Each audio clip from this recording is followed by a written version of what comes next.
कोदला NSC कार्यालय परिसर में सांबादिकों को आक्रमण अड़ुआरे एनएससी अध्यक्ष और ईओ 24 घंटा मध्य गिरफ पर दाबी कला जिला सांबादिक संघ।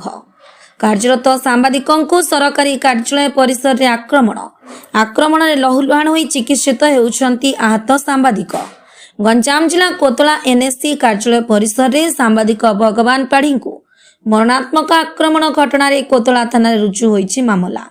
मामलार मुख्य अभियुक्त कोदला एनएससी अध्यक्ष सूर्य नारायण नायक, कार्यनिर्वाही अधिकारी कृष्णचंद्र रथ, विकास स्वाई और डाक स्वाई नाम मामला रुजु होइतिबा बेले 8 गोटी दफा लगाई पुलिस तदंत आरंभ करिछि। सेबडे अभियुक्त माननकु तुरंत गिरफ करिबा पई दाबी करिछि जिला सांबादिक संघ। गतकाली जिलार विभिन्न अंचलरू 60 रु ऊर्ध्व सांबादिक कोदला थाना रे पहुंची अभियुक्तଙ୍କ विरोध रे कार्यानुष्ठान पई थाना अधिकारी को दाबी करथिले।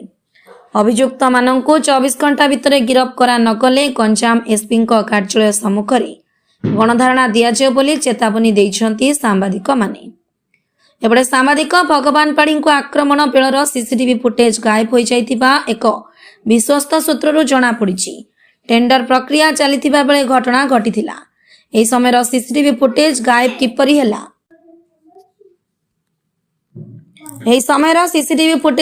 किपरि हैला ताकु नै प्रश्न उठा जाइछि। कोदला एनएससी रे प्रति योजना रे सरकारी अर्थ हरिलुट हेउछि। सुचिंतित षडयंत्र करी प्रमाण नष्ट करा जाइछि। एणु जिला प्रशासन डुडा कार्यालय एने कठोर आभिमुख्य ग्रहण करबा आवश्यक रहिछि बोली सहरवासी मत प्रकाश करिसंती। अभियुक्त माननकु गिरफ करी तुरंत कोर्ट चालान करा नगले आगामी जिला एसपी जिलापालଙ୍କ सह आवश्यक हेले शताधिक सांबादिक राज्य पुलिस महानिर्देशकଙ୍କ कार्यालय द्वारस्थ हेबे बोली जिला संघ पक्षरु कहा जाइछि। पुलिस निरपेक्ष तदंत करबाकू दाबी होइछि। गंजाम रू टिट्टू पाणीग्राही को रिपोर्ट ताके न्यूज 10 पाड़ी ओडिशा एक्सप्रेस जिला प्रतिनिधि मु सुनिली आमर कोदला थाना ये कोदला प्रतिनिधि जो कल माड होइछि से घटना शुणी मु आसी निंदा करुच्ची तुरंत दृढ़ कार्यानुष्ठान न नेले भविष्य में आम पशु मिश्र सांबादिक कमिशनर कौन कहे दिन को दिन सांबादिक मान आक्रमण वृद्धि पाउछि। एबे जदि कहबा आमे कोदलारे गतकाली जो आक्रमण हेछि से पुणी खुद एनएससी कार्यालय परिसर घटना किभଳି देखुछि। प्रथमे गतकाली कोदला एनएससी परिसर में टेंडर फिक्सिंग को प्रतिवाद करी आम जन सांबादिक भगवान पाढ़ी जो जो मारणदायक आक्रमण होइछि ये आक्रमण घटना जो मैंने संपृक्त अच्छा से तुरंत गिरफ करने सह सांबादिकों को सुरक्षा देवाई आज ये कोदला थाना अधिकारी को एफआईआर दिगला। आम आशा करूँ अभियुक्त मान तुरंत कार्यानुष्ठान ग्रहण कर। बारंबार सांबादिकों जो आक्रमण हो आसूची सांबादिक सुरक्षा आईन पर विभिन्न संगठन सरकार को दाबी करुवा बेले वर्तमान शीतकालीन अधिवेशन चली आम स्थानीय विधायक एवं सांसद सर्वोपरि राज्यर सबू विधायक मानू आज ये गणमाध्यम जरिए आम नवेदन करुँ जे विधानसभा सांबादिक सुरक्षा बिल अण जाऊ जेहेतु पूर्वर सबू विधायक मैंने आमको जो प्रतिश्रुति दे आसते सांबादिक सुरक्षा बिल आम आने उद्यम करूँ बोली आज से समय आसी से विधानसभा चली यही घटना को नहीं आम सांबादिक आक्रमणकारी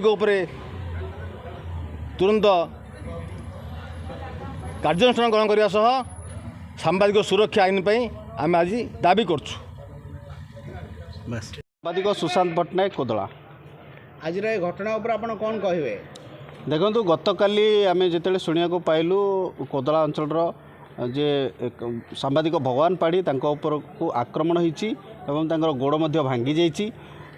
सबुठारु दुर्भाग्यर कथा सरकारी कार्यालय जो विज्ञापित अंचल परिषद कार्यालय से कार्यालय परिसर घटना घटी जहाँ आम दृढ़ निंदा करुचु जे सांबादिकों उपरे खुद सरकारी कार्यालय किभଳି आक्रमण हो पारुछि सेठी निहाती सीसीटीवी फुटेज थिबो सेठारे आक्रमण करने को साहस किए केमती कला तामाने आईन को मध्य डरू नाहांती एभली कांड घटाउछंती। सबुठारु विपद रे वर्तमान अछंती सांबादिक भाई माने दिन राति परिश्रम करी खबर संग्रह करछंती। खबर संग्रह करा बेले से खबर जाको न सुहाइला ताको आक्रमण करा जाउची। एडा गोटे जो चली सब बंद होगा दरकार। वर्तमान नुआ सरकार आछंती लोकंकर सरकार बोली एठी कुआ जाउची लोकंकर सरकार रे प्रथमे मु दृढ़ दाबी करबी। वर्तमान विधानसभा शीत अधिवेशन जो आरंभ होईची जे राज्यर सबु विधायक माने आम अंचल विधायक आम अंचल सांसद एवं सर्वोपरि प्रति निर्वाचन मंडल विधायक माने जेहेतु से जानते अंचल सांबादिक मैंने केते परिश्रम करछंती तो समस्त सबु सांबादिक मानकर कल्याण पाई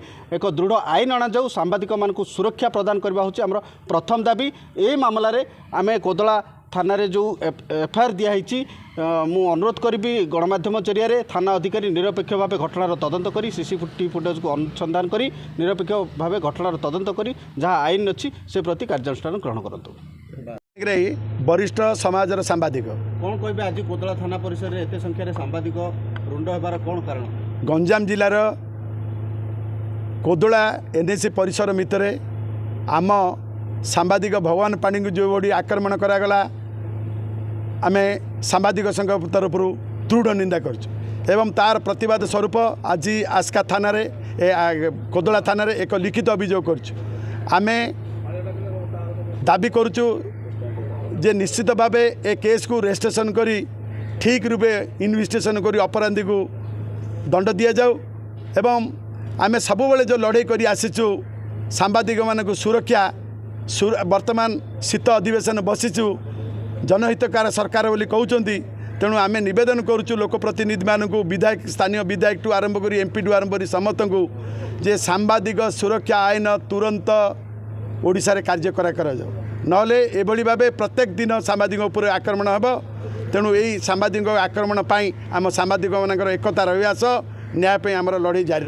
एबे ए मामला रे आपन को जदि न्याय सठिक न मिले आगामी रणनीति कौन रही? निश्चित भावे आपको जदि राजनैतिक रूप देबे प्रभाव पकईबे ताले निश्चित भावे आमे जिला सांबादिक तरफ एठारे विक्षोभ करने सह कोदला एनएसी रे विक्षोभ करने सह आमे आदिश एवं जिलापाल एसपी ऑफिस घेराव करने बाध्य हो। मो Bhagwan Padhi Kodala NAC 11 number ward councillor ता सहित जड़े कार्यरत सांबादिक। आज कौन होता है आज्ञा आप थाना द्वारस्थ होते?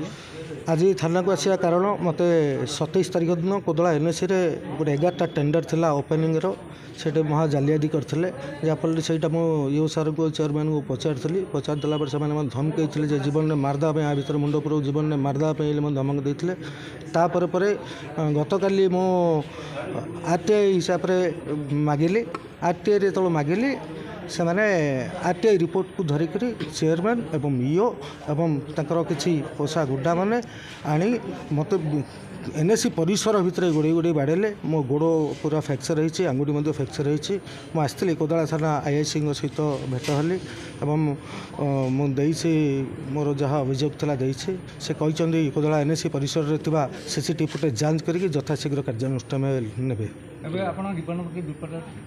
निहाती मते जो टार्गेट से मैंने रखिंट मत कही जदि आ भर तो निवृत्त न रही और एनएसी परिसर भर आसबू ताहले मो जीवन नहीं मो परिवार जीवन प्रति विपद अच्छी दरकार पड़े से मैंने पैसा देके लोक लगे मत मारे घटना नहीं मुख्यतः भाव क्या दायी करते? घटनार मुख्य दायित्व होती कोदला एनएसी अध्यक्ष सूर्यनारायण नायक कार्यनिर्वाही अधिकारी कृष्णचंद्र रथ एवं तांको इंगित ही जहाँ घटना होती जो मैंने बाड़ौं जहाँ कर केवल इंगित ही होती। तो काली घटनास्थल जो आप आक्रमण होता निजे चेयरमैन थे निजे चेयरमैन इंस्ट्रक्शन रे पठई जो सीसीटीवी अच्छी से आईआईसी कही सीसीटीवी जांच करूँ सीसीटीवी जांच कले गोटी गोटी सब जना पड़ एक छत्रवादी शासन चलती निहाती ये टेंडर फिक्सिंग एक छत्रवादी शासन जदि गोटे काउंसिलर तार निज कार्यालय सुरक्षित नहांती बाहर लोक आसी बाड़ौं धमकाउं कर पब्लिक कौन कर कोदला एनएसी केमी चलती से आपण मैंने विचार करेंगे।